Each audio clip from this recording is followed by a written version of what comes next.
안녕하십니까. 2019년 12월 18일 최병호 이펙트 시작하겠습니다. 황운하 울산지방경찰청장이 김기현 전 울산시장을 수사하는 과정에서 여러가지 이상한 일이 있었죠.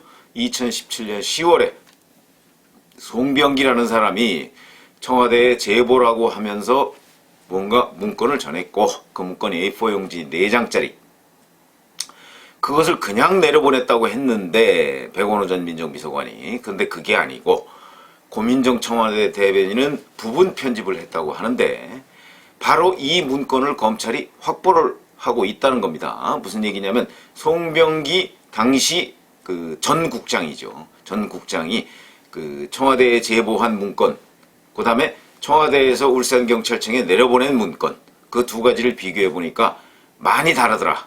예를 들어서 조경업체 비리 관련한 뭐 쪼개기 이런 그 사업 수주가 있었는데 그 부분은 빼고, 그 다음에 건설회사 관련 비리 혐의 이런 부분을 추가하고, 그 다음에 거기에 심지어는 이 사람을 접촉하라고 사람 이름과 휴대전화 번호까지 적어놨다. 그 다음에 무슨 법 위반 이런 것까지 있었다 하는 얘기가 김기현 전 울산시장의 변호인 석동현 변호사를 통해서도 공개가 됐고, 그 다음에 한국당 곽상도 의원을 통해서도 공개가 됐습니다.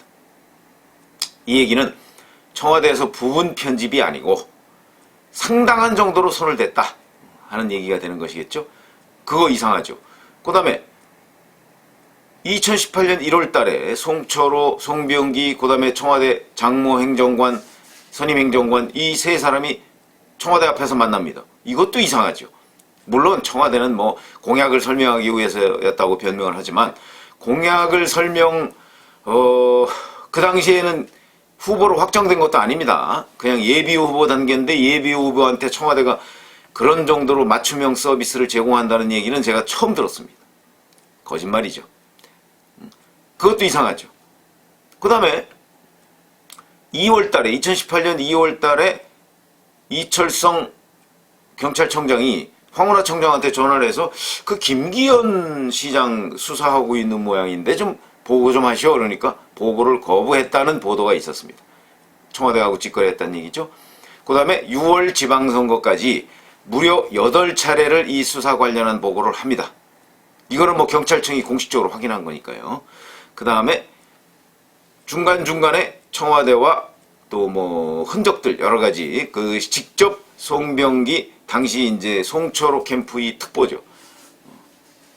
접촉한 정황들이 이제 쭉 나왔는데, 결정적 물증이라고 할 만한 것이 나왔습니다. 바로 12월 6일에 검찰이 송병기 부시장의 자택, 집무실, 그 다음에 차량을 압수수색했었죠. 거기서 업무일지라는 수첩을 확보를 했습니다. 근데 오늘 아침 조간신문에 보면 이 업무일지에 관한 내용들이 단독기사, 무슨 공유기사 이런 식으로 많이 보도가 됐습니다.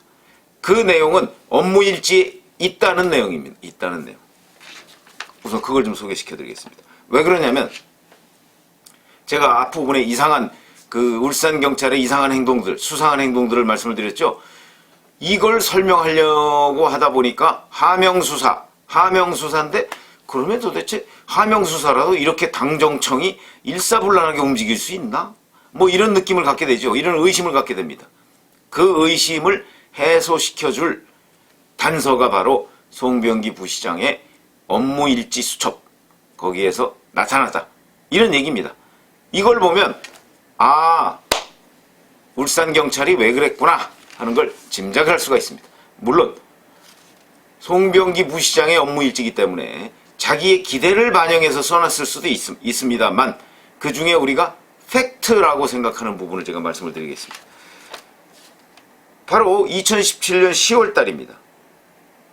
10월 13일 이 송병기 부시장의 업무일지에 뭐라고 되어 있냐면, VIP가 직접 후보 출마 요청 부담, 괄호하고 면목 없음, 괄호 닫고, 부담으로 실장의 요청, 이렇게 되어 있습니다. 이게 무슨 얘기냐면, 송철호 변호사한테 울산시장에 나와라 하는 거를 VIP, 어디서 많이 본 거죠? 안종범 수첩에서 많이 보셨지 않습니까? 청와대 사람들은 대통령을 가리킬 때 VIP라고 이렇게 표현을 합니다. 무슨 뭐 안봉근 전 비서관 뭐 이런 사람들은 할매 이렇게 표현을 했다고 하던데 그건 자기네들끼리 이제 사적으로 하는 얘기겠죠. VIP가 직접 후보 출마 요청 부담. 이게 무슨 얘기냐면 송철호 변호사가 이때까지 무려 8번의 선거를 패배합니다. 모두 패배합니다. 뭐 시장 선거 나왔다가 패배하죠. 국회의원 선거 나왔다가 패배하죠. 그런 것들 때문에 이제 9번째 나와라 이렇게. 더군다나 그 당시에는 김기현 울산시장의 지지율이 굉장히 높았습니다. 그러니까 대통령이 부담이 되겠죠. 9번째 출마를 하는데 그것도 워낙 지지율 격차가 큰데 그렇기 때문에 객관적인 정황하고 딱 맞아떨어지는 그런 일지입니다. 그래서 부담에 실장이 요청. 그러니까 대통령이 이렇게 해서 내가 부담이 되니까 실장이 좀 얘기해 주세요. 그래갖고 실장. 당시 임종석이었습니다. 요청했다는 게 업무일지에 적혀 있고요. 그 다음에 그 바로 밑에 보면 A는 무슨 발전, B는 자리 요구 이렇게 돼 있습니다. 이건 무슨 얘기냐면 경쟁자를 그러니까 울산시장 후보 경쟁자를 여기저기에 교통정리한다 이런 얘기죠. A는 이미 확정된 것으로 보여요. 무슨 발전으로 간다는 게. 근데 B는 확정이 안 됐으니까 과로하고 자리 요구. 자리 요구를 누구한테 해야 되겠습니까? 청와대에 얘기를 해야죠. 청와대. 이렇게 됩니다.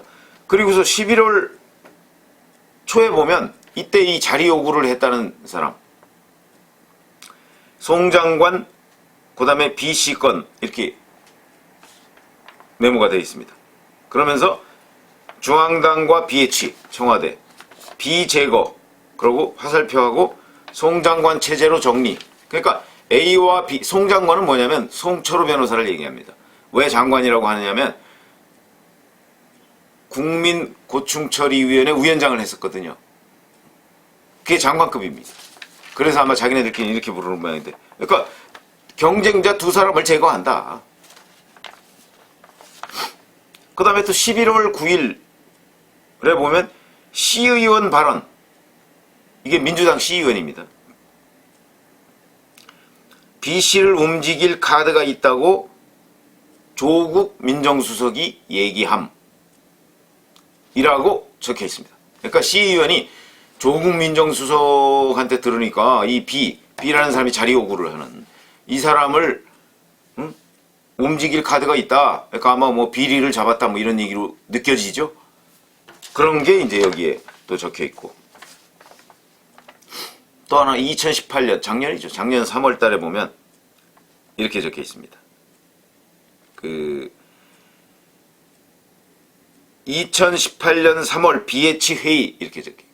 이진석 이렇게 적혀 있습니다. 그럼 이진석이 누구냐? 그 당시에 사회정책 비서관이고 현재는 정책조정비서관입니다. 그런 사회정책 비서관을 2018년 3월 달에 왜 만났을까? 이 이진석이라는 사람이 이 업무 수첩에 최소 2차례 등장한다고 합니다. 이거는 국민일보 보도입니다. 국민일보 단독 보도라고 돼 있거든요. 2차례 등장한다고 합니다. 최소 비해치 회의. 확인된 거는 2017년 10월 달에 한 번 등장하고 2018년 3월 달에 한 번 등장합니다. 사회정책 비서관은 뭐 하는 건지 아시죠? 사회부서를 담당합니다. 그러면 딱 떠오르는 게 뭐냐면 공공의료. 공공의료원. 뭐냐면 이것도 또 황당한 일이죠. 김기현 당시 울산시장의 공약 중에 산재모병원, 어머니 모자를 써서 산재모병원 설립이 있습니다. 이게 공약인데 이거를 예비타당성 조사를 합니다. 근데 그 예비타당성 조사가 5월 말에, 그러니까 6월 선거를 한 보름 정도 앞두고 갑자기 예비타당성 조사에서 탈락했다 이걸 발표를 해버립니다. 결정적인 타격을 주는 것이죠. 김기현 당시 시장한테. 네가 얘기한 그 산재모병원 그거 저 공약 없는 거로 해버렸어. 이 얘기잖아요. 결정적인 타격을 준 것이죠. 그런데 송철호 당시 후보는 울산 공공병원이라는 걸 공약으로 들고 나옵니다. 예비 타당성 조사라는 관점에서 본다면 지역의 특징적인 병원이나 특징적인 기관 같은 걸 설립하는 것이 예비타당성 조사에서 훨씬 좋은 점수를 받습니다. 그러니까 울산은 공단이 많죠. 그러니까 산재모병원이 예비타당성 조사에서 점수를 많이 받을 거라는 거죠. 전문가들 얘기가. 그런데도 산재모병원은 탈락했습니다. 그리고 울산 공공의료병원, 이거는 예비타당성 조사에서 면제됐습니다. 그리고 이름이 앞에 산재자가 들어갑니다. 그러면 결국 무슨 얘기입니까? 더 예비타당성 조사에서 점수가 높을 것으로 보이는 김기현 시장의 공약은 아웃시키고, 타당성 조사가 안 될 것 같은, 거기에서 통과 못할 것 같은 송철호 후보의 공약은 합격시키고, 그 기준은 뭐죠? 문 대통령과 가깝다, 멀다, 정적이다, 이거죠. 그래서 제가 지금 말씀드렸듯이 송병기 부시장의 업무일지 수첩에서 드디어 이제 문재인 대통령이 등장했다. 그렇게 보면 이 문재인 대통령이라는 변수를 딱 대입시켜서 보면 지금까지 제가 초반부에 말씀드렸던 그런 여러 가지 의문점들이 다 풀립니다. 그렇기 때문에 문재인 대통령이 송철호 후보를 이번에 당선을 시켜야 되겠다, 이렇게 마음을 먹고, 그런 문재인 대통령의 메시지가 뭐 실장을 통해서 여기저기 전파가 됐을 것으로 추정이 됩니다. 그렇게 되면 청와대는 청와대대로, 당은 당대로 송철호 후보를 총력 지원할 수밖에 없는 구조였다. 그 과정에서 하명 수사도 있었던 것이다. 이렇게 이제 시나리오가 그려집니다. 가설이. 지금 검찰이 이런 가설을 세워놓고 수사를 벌이고 있는데, 송병기 부시장의 업무일지 수첩이 그거를 뒷받침해주고 있는 겁니다. 우리가 최순실 국정농단 사건 때 박근혜 전 대통령의 지시사항을 꼼꼼하게 메모했던 사람이 바로 안종범 경제수석이었죠. 그 안종범 경제수석의 메모 때문에 박근혜 전 대통령 여러 가지 뭐 국정농단 뭐 어쩌고저쩌고 하는 그 이 정부의 적폐청산 작업에 빠져나가기가 어려운 상황이 돼버렸습니다. 안종범 수첩이. 거기에 깨알같이 메모가 돼 있습니다. VIP 어쩌고. 그것처럼 송병기 부시장이 곧 안종범 박근혜 정부의 안종범 수첩이 될 상황이다. 거기에 지금 VIP가 등장했다. 문재인 대통령이다. 그래서 문재인 대통령이 송철호 변호사를 직접 출마하라고 요청했고, 그 요청한 일종의 AS죠. 애프터 서비스를 당정청이 해준 것 아니냐. 여기에 검찰이 초점을 맞추고 수사를 벌이고 있는데 상당한 부분 확인돼 가고 있다. 오늘 이 시점에 12월 18일 이 시점에는 문재인 대통령이 드디어 이런 공식적인 자료, 검찰의 압수수색 문건에서 등장했다 하는 점입니다. 그래서 이제 상당한 정도의 우리가 의문을 품고 있던 것들이 술술술 풀려가게 돼 있다. 이런 점을 말씀을 드립니다. 이래서 앞으로 결국 울산시장 선거는, 작년 울산시장 선거는 청와대의 진두지휘 아래 당정청이 일사불란하게 지원했던 관권 선거였다 하는 것이 입증될 날이 머지않았습니다. 감사합니다.